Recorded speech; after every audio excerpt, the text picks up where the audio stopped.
अस्सलाम वालेकुम व्यूवर्स। कैसे हैं आप सब? आई होप सब खैरियत से होंगे। आज हम बना रहे हैं सरसों का साग। और उसके लिए मैंने पालक लिया, एक गट्ठी पालक की ली है, एक गट्ठी बथुए की, और 2 किलो के करीब सरसों का साग लिया। इसको वॉश कर लेंगे, फिर उसके बाद मैंने इसको बारीक बारीक कट कर लिया। ये मैं पहले पालक काट रही हूँ। और फिर इसके बाद ये बाथू है, जिसको बथुआ कहते हैं, ये इसके मैंने पत्ते अलग अलग कर लिए हैं इसके। और जो बीच वाला जो हिस्सा होता है, यानी कि ये जो पत्ते हैं वाइट वाले, वो नहीं डालते इसके अंदर। इसको मैंने अलग कर लूँगी, इसलिए मैं आपको बता रही हूँ रेसिपी के साथ। तो हर चीज़ मैंने अलग अलग इसको काट ली थी। ये वाले जो फ्लावर होते हैं, नहीं, ये नहीं डलते इसके अंदर। फिर ये सरसों का साग है, ये इस तरीके से होता है। और इसको मैंने पहले साफ़ कर लिया। इसको साफ़ करना बड़ा मुश्किल है, तो इसको पहले मैंने एक दिन पहले काट लिया था, रात को सारा काट लिया था। दूसरे दिन फिर मैंने इसको चूल्हे पे बनाया था। तो यहाँ पे मैं बारीक बारीक इसको काट लूँगी। और इसको बारीक बारीक मैंने अगर पहले इसको सीधे कर लिए पत्ते, फिर इसको मैंने कटिंग कर लिया। कटिंग करने के बाद एक दफ़ा और मैंने वॉश कर लिया था। और फिर इसके साथ मैंने मकई की रोटी बनाई थी, मक्खन बनाया था, और बढ़िया टेस्टी बना। ल- सरसों का साग, इसमें मेहनत तो बहुत होती है, लेकिन इतनी ज़्यादा नहीं हुई। बस बनता रहा, खुद ही आहिस्ता आहिस्ता बन जाता है ये। इसको बस मैंने हांडी पे चढ़ा दिया, 3 घंटे तक पकता रहा है, तो ये सही हो गया था। और आगे मैं बताती रहूँगी इसमें क्या क्या चीज़ें डलेंगी। और यहाँ पे मैं इसको भी कटिंग कर रही हूँ। और ये फिर मैंने आग जला ली चूल्हे पे।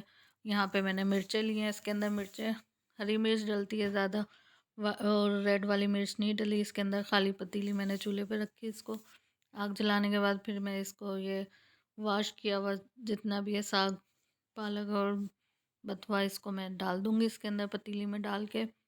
और यहाँ पे कैमरा हिल रहा है, और ये मैं अभी डाल रही हूँ इसमें, क्योंकि स्टैंड यहाँ पे बाहर नहीं लेके आई, मैं हाथ में ही था, एक हाथ से मैं काम कर रही थी, एक हाथ से मैंने कैमरा पकड़ा हुआ है।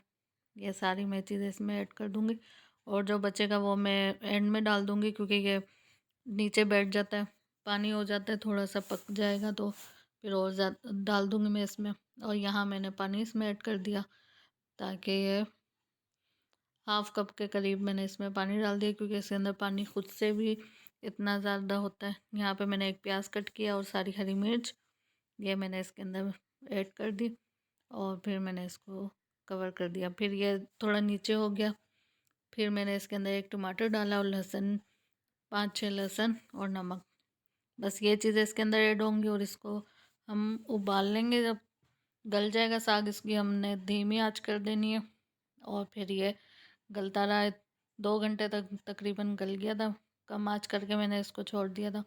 और फिर इसको हम कवर कर देंगे। मिट्टी की हांडी में बड़े ज़बरदस्त तरीके से बना इसके अंदर, क्योंकि स्टीम होती है और ये गर्म भी होती है, इसके अंदर आराम आराम से गलता गया। और इतना अच्छा इसका खुशबू और जायका था। साल में एक दफ़ा मैं बना लेती हूँ, तो इस पे ही बनाती हूँ, मिट्टी वाले हांडी में और चूल्हे के ऊपर। तो इससे इसका जायका डबल हो जाता है। और यहाँ पे जब ये गल गया था, फिर मैंने इसके अंदर 1 कप के करीब आटा डाला। गंदम का जो आटा होता है वो डाला। अगर मकई का हो तो वो डालने, वो ज़्यादा अच्छा है, उसका जायका आता है, लेकिन इसका भी जायका सही था। तो हमारा लेट आया वो मकई वाला आटा, तो फिर मैंने यही वाला आटा इसको यूज़ कर लिया। फिर मैं थोड़ा थोड़ा करके इसको मिक्स करती जाऊँगी, क्योंकि ज़्यादा नहीं डालना एकदम, वरना गुठलियाँ भी पड़ जाती हैं। तो इसको मैं चूल्हे के ऊपर ही रख के इसको मैं मैश कर रही हूँ। और अगर आपसे इतना नहीं हो, फिर इसको उतार के अच्छी तरीके से फिर मैश भी किया था मैंने। तो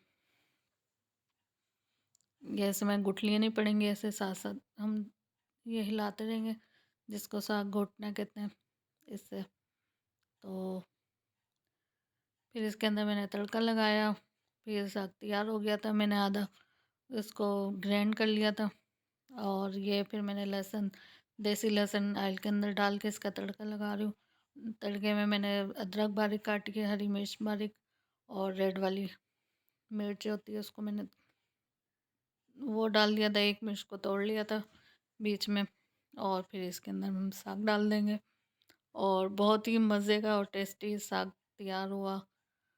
साथ में मकई की रोटी बनाई, मकई की रोटी भी बहुत ज़बरदस्त बनी है। और आप भी ट्राई किए करना और बताना मुझे कैसे बना। और ये थी हमारी आज की रेसिपी, ये फाइनल आ गई। और मकई की रोटी, ये मकई की रोटी बनाई थी साथ में